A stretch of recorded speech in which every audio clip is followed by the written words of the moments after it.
Hi everyone, welcome to my YouTube channel. और आज इस वीडियो में मैं डिस्कस करने वाला हूँ कि कैसे हम एज्योर पे एक गेस्ट यूज़र को इनवाइट कर सकते हैं। और मैं नेक्स्ट आपको ये भी बताऊंगा इस वीडियो में कि एक बार आपने गेस्ट यूज़र को इनवाइट कर लिया, उसके बाद आप कैसे उसको कन्वर्ट कर सकते हो एक परमानेंट मेंबर यूज़र में।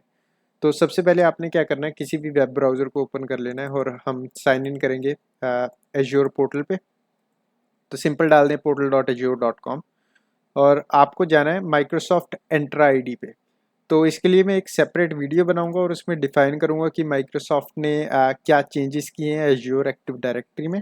तो अभी तक आपने सिर्फ इतना ध्यान में रखना है कि माइक्रोसॉफ्ट एंट्रा आईडी और एज्योर एक्टिव डायरेक्टरी दोनों सेम चीज़ हैं, बस माइक्रोसॉफ्ट ने नाम चेंज कर दिया। तो आपने सिंपल माइक्रोसॉफ्ट एंट्रा आईडी पे चले जाना है और इस पर क्लिक करना है।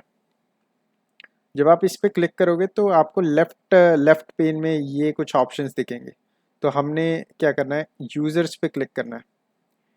तो एक सेपरेट वीडियो मैंने बनाई थी जिसमें मैंने आपको ये वाला टेस्ट यूज़र बना के दिखाया था। ये एक मेंबर यूज़र है, जैसे कि आप यहाँ पे यूज़र टाइप देख सकते हो। तो जब भी हम क्या करते हैं, किसी भी गेस्ट यूज़र को इनवाइट करते हैं, तो उसका जो यूज़र टाइप होता है ना, वो गेस्ट होता है। जब भी हम किसी को इनवाइट करते हैं एक्सटर्नल यूज़र को, तो उसका यूज़र टाइप गेस्ट होता है, वो मेंबर नहीं होता। तो किसी भी यूज़र को इनवाइट कैसे करते हैं, तो उसको इनवाइट करने के लिए आपको क्या करना है, यहाँ पे न्यू यूज़र पे क्लिक करना है और इसके बाद आपको सेकंड ऑप्शन पे क्लिक करना है, इनवाइट एक्सटर्नल यूज़र। तो इसका मतलब क्या है, जैसे कि आप यहाँ पे रीड भी कर सकते हो, invite an external user to collaborate with your organisation. तो अब यहाँ पे मैं एक्सप्लेन कर देता हूँ कि किस सिनेरियो में आपको या फिर आपकी कंपनी को ज़रूरत पड़ सकती है किसी एक्सटर्नल यूज़र को इनवाइट करने के लिए। तो फॉर एग्जांपल आपकी एक कंपनी है, कंपनी ए, और आपकी कंपनी किसी दूसरी कंपनी के साथ, कंपनी बी के साथ कोई प्रोजेक्ट में काम कर रही है। तो आपको क्या करना है, आपको कंपनी बी के कुछ यूज़र्स को एक्सेस देना आपकी कंपनी ए के टेनेंट के अंदर। तो फॉर एग्जांपल आपके टेनेंट के अंदर कुछ वर्चुअल मशीन्स हैं, आप उन दूसरी कंपनी वाले यूज़र्स को एक्सेस देना चाहते हो, तो आपके पास दो तरीके हैं। या तो आप उनके लिए एक यूज़र अकाउंट क्रिएट कर दो यहाँ पे, राइट। एक यूज़र अकाउंट क्रिएट कर दो, उनको लाइसेंस असाइन करो, और लाइसेंसिंग की कॉस्ट भी होगी, और फिर उन यूज़र अकाउंट को मैनेज करो। तो ये सब कुछ आपको करना पड़ेगा। दूसरा ऑप्शन क्या है कि वो यूज़र किसी डिफरेंट टेनेंट में है, उस डिफरेंट टेनेंट में उसका अकाउंट उनकी आईटी की टीम मैनेज कर रही है, उनके लाइसेंसिंग के पैसे उनकी कंपनी पे कर रही है। हम क्या करेंगे, हम सिर्फ उस यूज़र को उनके टेनेंट से इनवाइट करेंगे। अब एक इसका एडवांटेज हमको क्या होगा कि हमको उस यूज़र की लाइसेंसिंग फीस नहीं पे करनी पड़ेगी, क्योंकि और हमको लाइसेंसिंग फीस पे करने की इसलिए भी ज़रूरत नहीं है क्योंकि क्या पता हम उस कंपनी के साथ कोलैबोरेशन के लिए सिर्फ किसी कॉन्ट्रैक्ट बेस पे हैं। फॉर एग्जांपल हमने सिर्फ 6 मंथ के लिए ही उस यूज़र को एक्सेस देना है। तो हम इन सिनेरियोज़ के अंदर हम इनवाइट कर सकते हैं यूज़र को, इंस्टेड कि हम परमानेंट एक यूज़र क्रिएट करें अपने टेनेंट के अंदर। तो इस सिनेरियोज़ में आपको ज़रूरत पड़ सकती है इस फीचर की माइक्रोसॉफ्ट एज्योर के। तो हमने क्या करना है, यहाँ पे न्यू यूज़र पे क्लिक करना है और उसके बाद क्लिक करना है इनवाइट एक्सटर्नल यूज़र पे। तो जब आप इनवाइट एक्सटर्नल यूज़र पे क्लिक करोगे, तो यहाँ पे आपको जो ऑप्शंस मिलेंगे वो टोटली डिफरेंट होंगे देन दी ऑप्शंस जो आपको मिलते हैं जब आप एक न्यू यूज़र क्रिएट करते हो। तो यहाँ पे आपको डिफाइन करनी है ईमेल। तो ईमेल एड्रेस डिफाइन करना है, तो इधर आप उस यूज़र का ईमेल एड्रेस डिफाइन करिए जिसको आप इनवाइट करने वाले हैं। तो इस केस में मैं क्या करूँगा, मेरे पास एक अपना टेस्ट ईमेल एड्रेस पड़ा है, तो मैं उसको उस ईमेल एड्रेस को यूज़ करूँगा यहाँ पे टेस्टिंग के लिए। तो इस ईमेल एड्रेस को यहाँ पे पेस्ट कर सकता हूँ। यहाँ पे मैंने पेस्ट कर दिया। तो ये मेरा ईमेल एड्रेस है और फिर मैं यहाँ पे डिफाइन कर सकता हूँ कि ये जो गेस्ट यूज़र आएगा इसका मैं अपने टेनेंट में नाम क्या रख सकता हूँ। अब फॉर एग्जांपल ये टेम्परेरी बेसिस पे मेरी कंपनी में काम करने आ रहा है, तो यहाँ पे मैं सिंपल लिख देता हूँ टेम्पोरेरी यूज़र, राइट।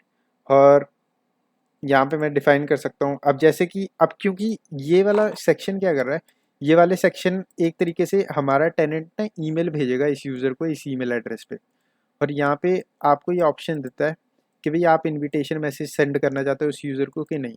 तो मेक श्योर ये वाला ऑप्शन चेक हो, नहीं उस यूज़र को इनवाइट नहीं जाएगा।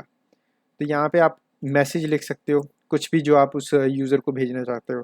हाय, this is Sharma IT this side inviting you to join my tenant.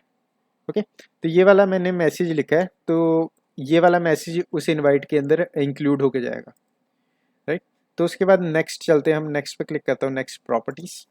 तो प्रॉपर्टीज़ के अंदर मैं डिफाइन कर सकता हूँ first name, last name, user type.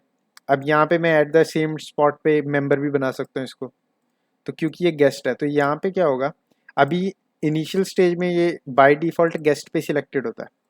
तो यहाँ पे क्या हो सकता है, कोई सिनेरियो हो सकता है कि भी आपका जो दूसरा यूज़र है वो टेम्परेरी बेसिस पे आपके साथ काम ना करे, वो परमानेंट बेसिस पे आपके साथ काम करना चाहता है, राइट। पर वो काइंड ऑफ कोलैबोरेशन बेसिस पे काम करेगा, मतलब वो कंपनी बी में भी काम करता रहेगा परमानेंट बेसिस पे, कंपनी ए में भी काम करता रहेगा।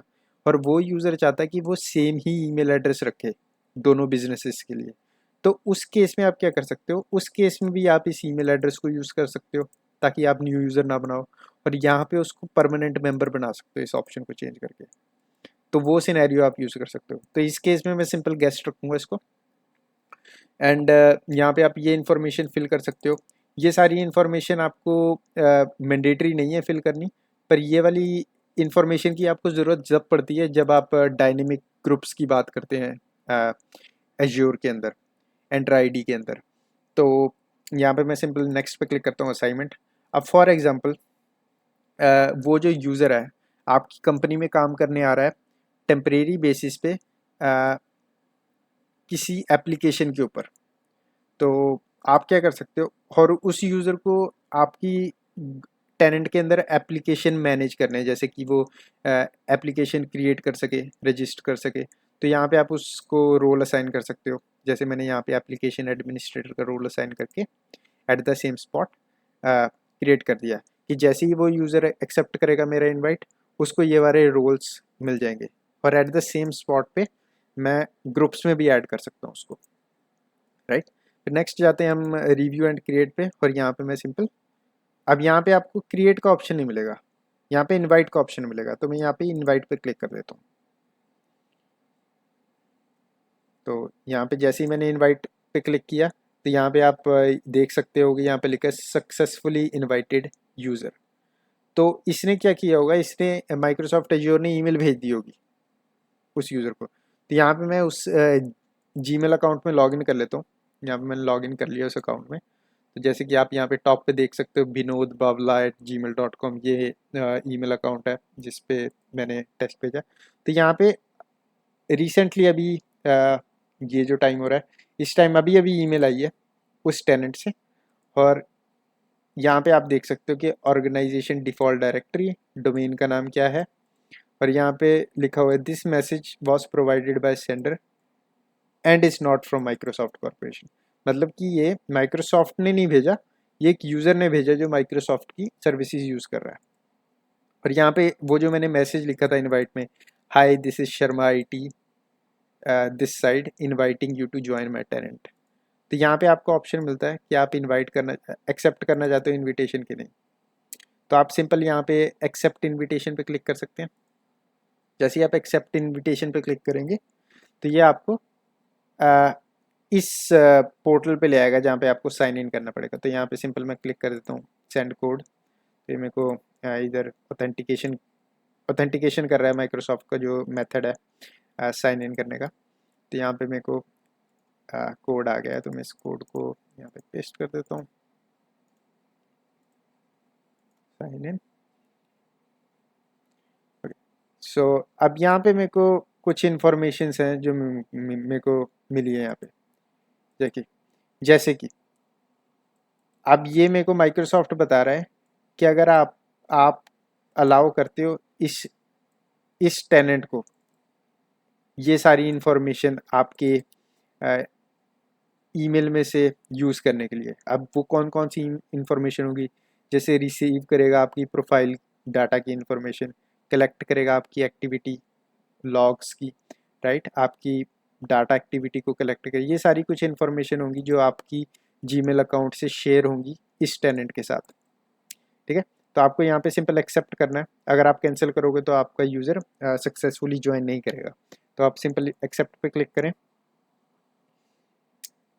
अब जैसे ही आपने एक्सेप्ट पे क्लिक किया, आपको यहाँ पे ऑप्शन दे देगा पिक करो अकाउंट जिसके साथ आप साइन इन करना चाहते हो। तो यहाँ पे मैं टेम्परेरी यूज़र, जैसे मेरा नाम मैंने जो सेटअप किया था, साइन इन कर लेता हूँ। तो ये आस्क लेटर कर लेते हैं, ये मल्टी फैक्टर ऑथेंटिकेशन के लिए बोल रहा है, तो मैं यहाँ पे आस्क लेटर पे क्लिक करता हूँ। और अब इस टाइम मैं साइन इन कर चुका हूँ अपने इनके माइक्रोसॉफ्ट टेनेंट के अंदर, जैसे कि आप देख सकते हो। तो यहाँ पे ईमेल एड्रेस मेरा यही है, बट मैं टेम्परेरी यूज़र हूँ और मेरा ईमेल एड्रेस ये है। तो मैं इस टाइम साइन इन कर चुका हूँ इसके अंदर। अब अगर मैं यहाँ पे जाके, अब जैसे कि यहाँ पे अब ये मेरे को वो वाला यूज़र नहीं दिख रहा, राइट। अगर मैं यहाँ पे जाके रिफ्रेश करूँगा तो मेरे को यहाँ पे दिख जाएगा टेम्परेरी यूज़र, और यहाँ पे आपको दिख रहा होगा यूज़र टाइप कौन सा है, गेस्ट यूज़र है। तो गेस्ट यूज़र को, जैसे कि अब यहाँ पे ये भी दिखेगा आपको क्रिएशन टाइप, कैसे क्रिएट किया गया है यूज़र। अब मैं आपको दिखाता हूँ कि फॉर एग्जांपल मैंने इस यूज़र को इनवाइट किया था, अब ये गेस्ट है और इसको काम करते हुए कुछ टाइम हो गया कंपनी में। अब मैं इसको परमानेंट करना चाहता हूँ यूज़र को, तो उसको परमानेंट मेंबर कैसे बनाते हैं ये भी मैं आपको दिखाता हूँ। तो उससे पहले एक चीज़ आप यहाँ पे नोट कर रहे होंगे कि ये डिफरेंस क्या है। जैसे कि आप इसको इग्नोर कर सकते हैं क्योंकि ये मैंने पर्सनल ईमेल अकाउंट से बनाया था इसलिए, पर ये डिफरेंस है यहाँ पे, जब भी आप किसी एक्सटर्नल यूज़र को इनवाइट करते हैं ना, तो वो यहाँ पे उसकी ईमेल के आगे EXT लिखा जाता है, तो यूज़र प्रिंसिपल नेम में। तो इसका कोई भी तरीका नहीं है इसको चेंज करने का, ये परमानेंट ही होगा क्योंकि ये एक्सटर्नल यूज़र है। तो आप इसको इग्नोर कर सकते हो, पर हाँ ऐसे ये काइंड ऑफ तरीका है आपको डिफाइन करने का, आपको एक्सप्लेन करने का कि हाँ ये एक्सटर्नल यूज़र है, इंटरनल यूज़र नहीं है। तो इसको चेंज कैसे किया जाता है परमानेंट मेंबर में, तो आपको कुछ नहीं करना, उस यूज़र पे क्लिक करना है। यूज़र पे क्लिक करोगे तो आपको यहाँ पे ऑप्शन दिखेगा एडिट प्रॉपर्टीज़। एडिट प्रॉपर्टीज़ पे क्लिक करोगे तो यहाँ पे यूज़र टाइप दिखेगा आपको। आपको सिंपल यूज़र टाइप को गेस्ट से मेंबर पे क्लिक करना है और इसको सेव कर देना। जैसे ही आप सेव करोगे यहाँ पे आपको दिख जाएगा यूज़र टाइप चेंज होके मेंबर हो चुका है। और अगर मैं यूज़र्स में जाऊँ तो ये आपको दिख रहा होगा, तो ये परमानेंट मेंबर बन चुका है अब यूज़र। अब यहाँ पे ये परमानेंट मेंबर है और आप इसको चाहो तो एक्सेस दे सकते हो, और ये काइंड ऑफ नॉर्मल यूज़र की तरह एक्ट करेगा। जैसे हमने टेस्ट यूज़र बनाया था ना, ये सेम उसी तरह की तरह एक्ट करेगा। तो मैंने आपको सिनेरियोस बता दिए किस सिनेरियोस में आपको ज़रूरत पड़ सकती है इनवाइट करने की किसी यूज़र को, और कैसे आप कन्वर्ट कर सकते हो किसी यूज़र को एक गेस्ट से मेंबर यूज़र टाइप में। तो ये कुछ तरीके होते हैं जैसे हम किसी भी एक्सटर्नल यूज़र को कैसे कोलैबोरेट करा सकते हैं अपने माइक्रोसॉफ्ट एज्योर टेनेंट के अंदर। तो इस वीडियो में बस इतना ही। मिलता हूँ मैं आपको नेक्स्ट वीडियो में। वीडियो अच्छी लगे तो लाइक कीजिए और चैनल को सब्सक्राइब कीजिए। Thank you.